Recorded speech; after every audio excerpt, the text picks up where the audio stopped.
ते पाहिले नावना त्याला काय नवे वेगळे मांडले सोहळे तुझसाठी हो हो मिळावे तुझे तुला आस ही ओठी कोणी कुठे बांधल्या रेशीम गाठी जुळून येते रेशीम गाठी आपुल्या रेशीम गाठी जुळून येते रेशीम गाठी रेशीम गाठी. तुम्हाला कळत कसं नाही बाबाजी बाबाजी बाबाजी बाबाजींनी संकेत दिलाय खुद्द बाबाजींनी. आता शेवटचं सांगून ठेवतोय, लवकरात लवकर जर मूल झालं नाही तर जावई बापूंना सांगून तुमचं कॉलेज कायमचं बंद करून टाकेन. का बंद करायचंय college?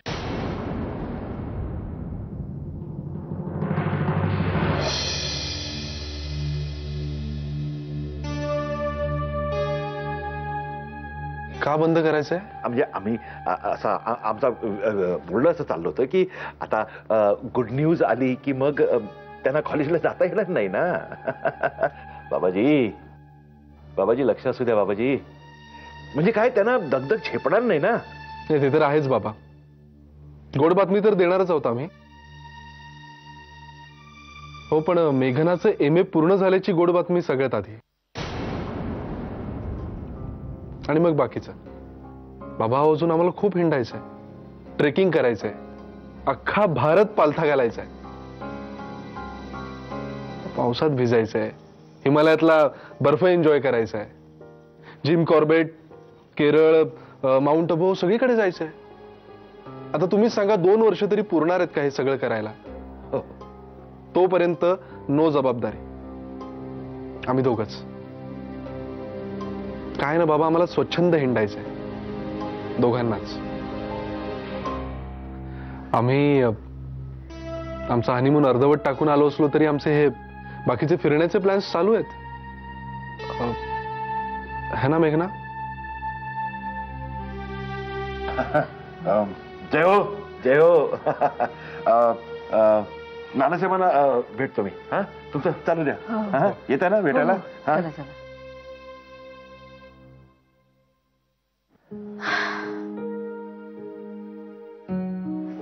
Thank you so much Aditya. आज जर तू नसतास तर बाबांनी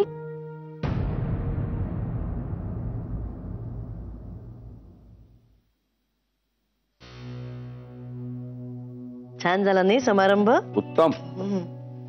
दमलात ना खूप? दमतोय कसला. काय गेले का आई बाबा? हो. अरे हो, तुला देसाईवाडीची एक पद्धत सांगून ठेव. कोणीही पाहुणे आले की त्यांना देसाईवाडीच्या मोठ्या गेट पर्यंत सोडायला जायचं. काय सांगेलच तुला. बरं काय सतीश रावांना दिलात का तिळगुळ? हो. मग काय म्हणाले आमचे सतीश राव? सतीश दादा म्हणाले की अर्जुला तर काय जमणार नाही गोड बोलणं वगैरे, आणि तिचं तिखट बोलणंच मला गोड मानून घ्यावं लागतं. तर काय, तर तूही शिक स्टेप बाय स्टेप नवऱ्याला तिखट बोलायला. वा, संक्रांतीला काय कानमंत्र दिलाय बघा जावई बापूंनी.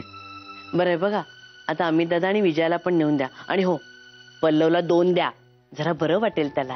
हा जा दोघं जा, आणि परत इथेच या बरं का. नानांना काहीतरी ज्ञानामृत पाजायचे तुम्हाला. सांगितलंस त्यांना. आता ते परस्पर कण्णी कापतील. कण्णी कापतील? पतंगीचे दिवस आहेत ना, म्हणून गे. टपोरी झालात 1 नंबरचे तुम्ही. संजीवनी तू? मग आता कसं वाटलं? अहो आपणच आपल्या मर्यादांची रेष आखायची असते, नाहीतर काय 10 दिशा आहेतच मोकळ्या सगळ्यांना. मग काय ग माई, काय म्हणत होतीस? काही नाही रे, बोलता बोलता विषय निघाला आमचा काहीतरी. आपणच आपल्या मर्यादांची रेष आखली पाहिजे, नाहीतर काय 10 दिशा आहेतच मोकळ्या. आता कोण पाचतंय ज्ञानामृत? पण काय रे, आम्हाला कोण देणार तिळगुळ? चला चला. नाना तिळगुळ घ्या, हा गोड गोड बोला. बोलतोच रे बाबा, तुम्ही पण बोला. छान छान छान. माईल द्या. माई मला 2 द्या. घे बाई. तिळगुळ घ्या, गोड गोड बोला. घे, गोड गोड बोल. शिव, सुखी राहा. अरे पहिला तिळगुळ आहे तुमचा. आमचा कितवा ग? जन्मोजन्मीचा झालाय बहुतेक. तसाच तुमचाही जन्मोजन्मीचा होऊ द्या. तिळा तिळानं प्रेम वाढवा, प्रेम जपा. आणि काटे लागतील इतकं नको, काटे फुलतील इतकंच भांडा बाळांनो. एकत्र चालताना मतभेद होतील, डोक्याला डोकी लागतील, पण त्यातला गोडवा आपण जपायचाय हे सूत्र मात्र कधीही विसरू नका. हो ना? हो नाही आ? असं म्हणेन का मी? आ.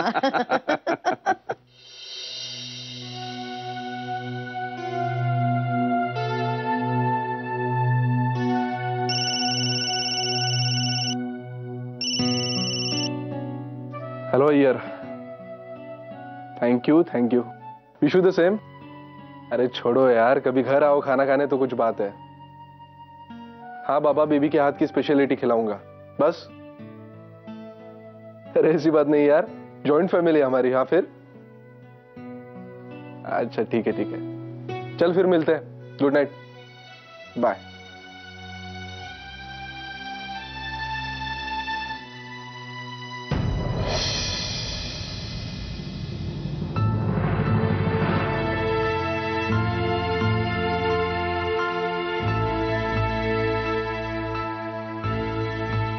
सॉरी, मी आपल्यात गोडवा असावा अशी नियतीचीच इच्छा दिसत नाही बहुतेक.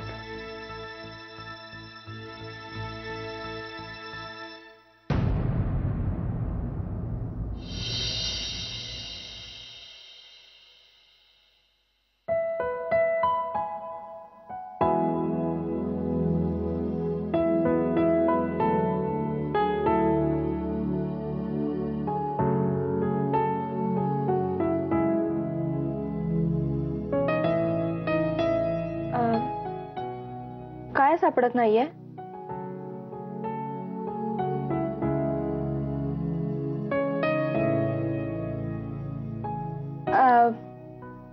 घड्याळ इथे.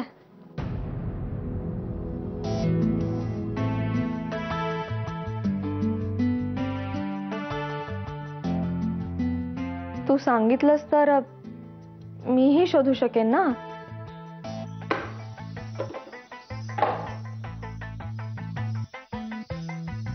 तू बोलणारच नाहीयेस का माझ्याशी? I mean for a change मी तुझ्याप्रमाणे मौनातून बोलतोय.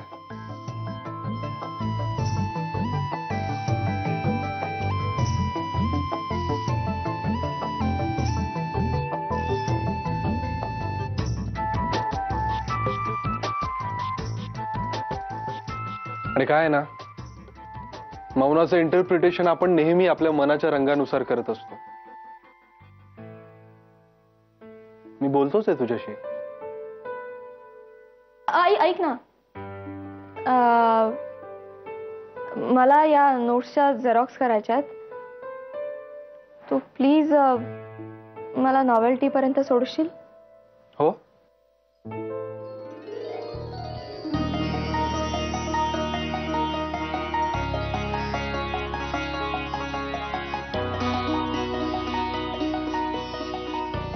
सॉरी.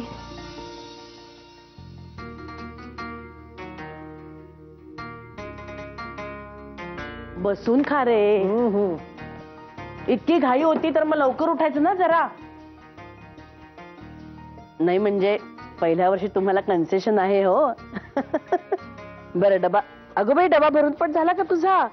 बरं गुळपोळ्या घे आधी आणि मैत्रिणींसाठी जास्त घे, कळलं ना? आणि ह्याच्या अय्यरसाठी पण भर. आदित्य, अरे त्या अय्यरला कधी मुहूर्त मिळणार आहे घरी यायला? माझ्या हातच्या गुळपोळ्या खूप आवडतात त्याला. माई आधीच भरल्यात गुळपोळ्या आणि या छोट्या डब्यात तूप पण घातलंय. अगो बाई, फारच लवकर शिकलीस हा आमच्यासारखं तू. छान डबा भरलायस. माई मी येतो. अरे आदित्य गुळपोळी तयार आहे, तिने डबा भरला, घेऊन जा. नाही अगं लंच मीटिंग आहे, प्लीज डबा वाया जाईल आणि मला उशीर झाला, मी पळतो. आदित्य आदित्य ऐक आदित्य असं कसं का हा मुलगा? मग कालच सांगायचं ना त्यानं तुला डबा नकोय म्हणून. आता तूच सुधार बाई ह्याला.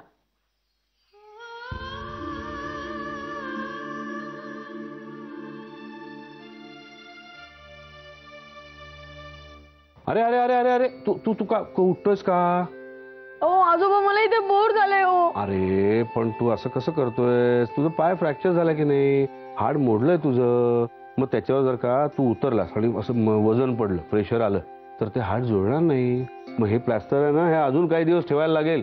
म्हणून डॉक्टरांनी तुला असं बसून राहायला सांगितलंय. मला बाहेर यायचंय. हे बघ, तुला ना भूक लागली आहे म्हणून तू अशी चिडचिड करतोयस. मी कुठे चिडचिड करतोय? आता बघ, आता रडायला पण लागलास. हे बघ ऐक मी काय म्हणतोय ते. हे बघ मी तुझ्यासाठी काय आणलंय, उपमा आणलाय. हा उपमा तू खाल्लास ना की तुला बरं वाटेल आणि मग चिडचिड रडरड दोन्ही बंद होईल. आणि तुला मी हा उपमा खाता खाता मी तुला लडाखच्या, तुझ्याच वयाच्या आणि तुझ्यासारख्याच रडणाऱ्या आणि घाबरट बहादूर सिंगची गोष्ट सांगणार आहे. तुला माहितीये लडाखच्या जवळच्या परिसरामध्ये सारखं बर्फ पडतं. हो, रंजन काकाकडनं ऐकलंय. तिथे ऑक्सिजन सुद्धा कमी असतो ना, हवा विरळ असल्यामुळे. करेक्ट. तर लडाखच्या जवळ एका उंच टेकडीवर गावापासून दूर एका छोट्याशा टुमदार खाण्यामध्ये बहादूर सिंग आणि त्याचे बाबा राहत होते. एकदा काय झालं, त्यांच्या घरातलं जे आवश्यक सामान असतं ना ते संपलं होतं. ते बहादूर सिंगच्या बाबांना आणायचं होतं. पण कसं आणणार? बाहेर वादळाची शक्यता होती, बर्फ पडण्याची शक्यता होती, म्हणून ते सारखं जाणं टाळत होते. पण थोड्या वेळाने ते वातावरण निवळलं. म्हणून बहादूरचे बाबा बहादूरला काय म्हणाले की मी थोड्या वेळात सामान आणतो, तू घरीच थांब, बाहेर खूप थंडी आहे. बहादूर शहाणा होता, तो आपल्या बाबांचा ऐकायचा.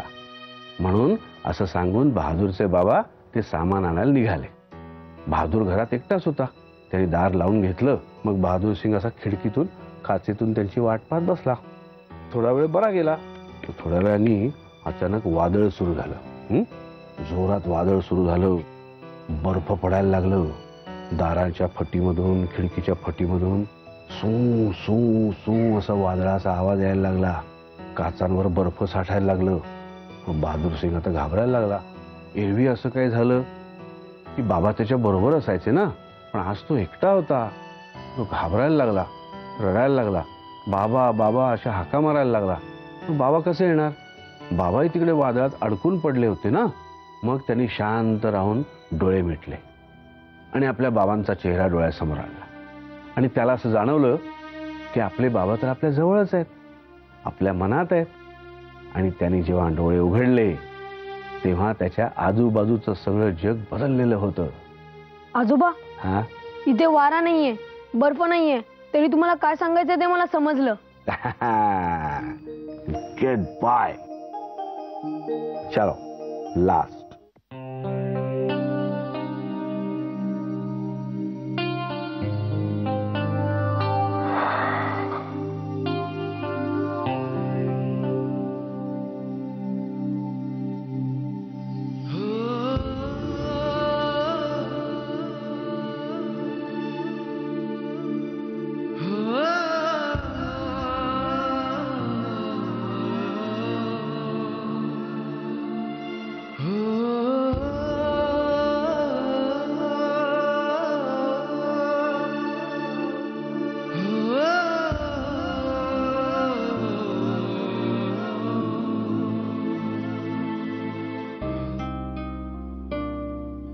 The number you are trying to call is currently switched off. Please try again later. कुठे गायब झालाय हा आदित्य नगरकर? कॉलेजमध्ये चौकशी करायची का?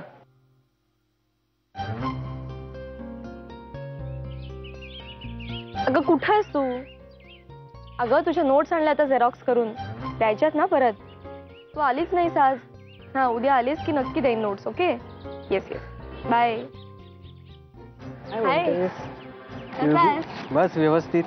संक्रांतीच्या हार्दिक शुभेच्छा. तिळगुळ घ्या आणि गोड गोड बोला. तुला सुद्धा संक्रांतीच्या खूप शुभेच्छा. थँक्यू.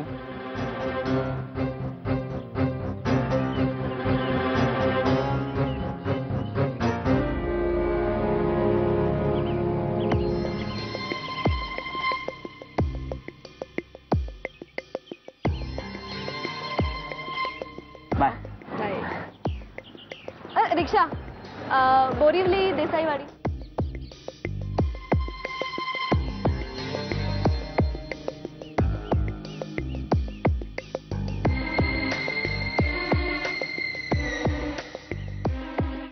हॅलो. हां सर. कोण एक मुलगा होता कॉलेजमधला. मी माहिती काढू तुझी. एक 2 मिनटं.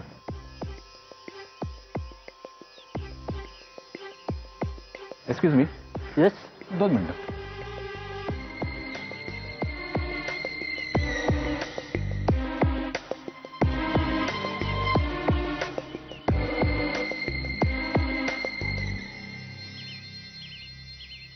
सॉरी.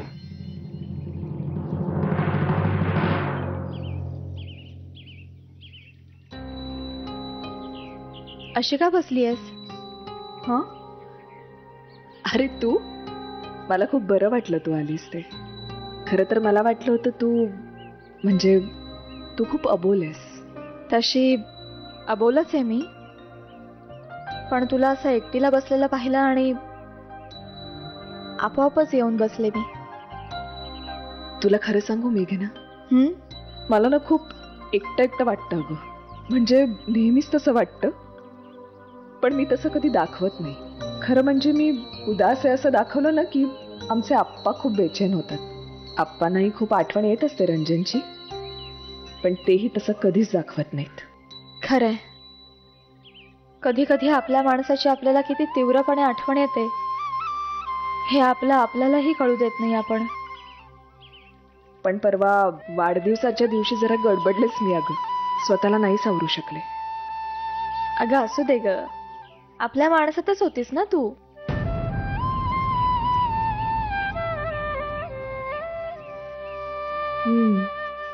आणि खरं सांगू, रडल्यावर खूप बरं वाटलं ग मला. म्हणजे हिरवी मनातल्या मनात रडते मी, पण परवा माईंच्या खुशीत रडले ना तेव्हा इतकं बरं वाटलं. म्हणून सांगू, तू खूप लकी आहेस मेघना. तुला अशी सासू मिळाली. आणि मीही, मला सासू जरी नसली ना तरी प्रेम करणाऱ्या माई आहेत. आणि आता तुझ्यासारखी मैत्रीणही मिळाली आहे मला, नाही का? I am so happy. माई, पुढच्या रविवारी मस्तपैकी भाकऱ्या कर आणि झुणका किंवा वांग्याचं भरीत. आणि हा, संध्याकाळी जेवायला ना मुगाची खिचडी अशी गरम गरम आणि त्याच्यावरती असं छान तूप. आणि हा, मुळ्याची कोशिंबीर कर दही घालून. काय ना पापड नाही. अरे पण उंदिओ म्हणत होतास ना, उंदिओ करूया. ते उंद्याच्या रविवारी. उंद्याच्या रविवारी प्रत्येक रविवारचा मेनू ठरलेला आहे. ए माई, पण उंदिओ ना तू करा. नाही, तिचा उंदिओ तुला आठवतो ना?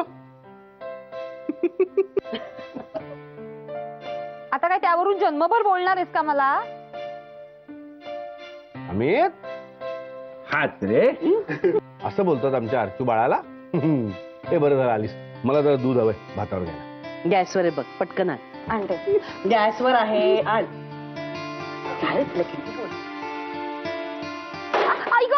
काय वेडे काय करतेस? वेंधळेपणा बघायचं नाही का? गॅस चालू आहे, खा ना. चटका बसला ना तुला. बावळ्यात नुसती अशी कशी का वेंधळे तू? अगं मी काय केलंय मला कळलंच नाही. पण बघायचं ना आधी. माई, अगं पातेलं गरम आहे का नाही हे बघण्यासाठीच तुम्ही हात लावला पातेल्याला. काय दादा? अम्मी, तू जरा गप्प राहशील का? हो, मी मुद्दाम लावला हात. का? काही प्रॉब्लेम आहे? कारण मी अक्कल शून्य आहे ना. मला कुठे काय येतं? तुम्ही सगळे शहाणे, मीच ती मूर्ख. कारण माई, मला या घरात काही किंमतच नाहीये. अरे पण मला काय वाटतंय त्याचा विचार कोणीच करत नाही. अर्चू, काय झालं एकदम तुला? नाना, एकदम नाही झालंय हे. ही मेघना जेव्हापासून या घरात आली आहे ना तेव्हापासून चालू आहे सगळं तुमचं.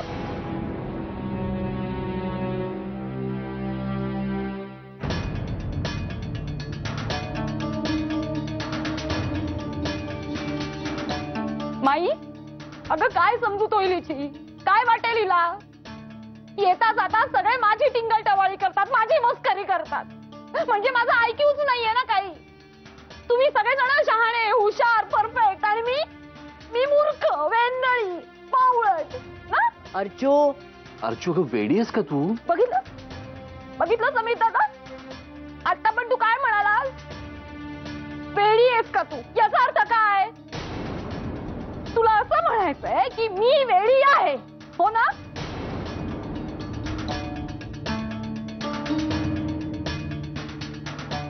अर्चू अगं मला तसं. एक मिनिट अमित दादा, तू काहीच बोलू नको. रादर कोणीच काही बोलू नका. माई, तूच सांग, त्या दिवशी या मेघनाच्या हातून पावभाजीचं पातेलं निसटलं आणि पावभाजी सगळी सांडली. हिला कोणी काही बोललं का? मी सांगते, कोणी काहीही बोललेलं नसणार. पण आता एवढंच काही माझ्या हातून घडलं तर सगळेजण मला बोलायला लागलात का?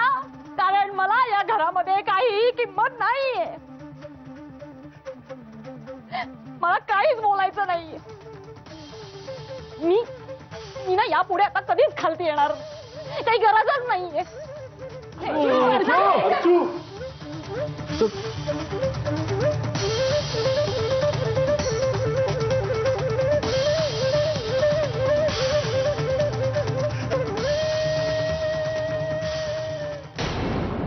जुळून येते रेशीम गाठी.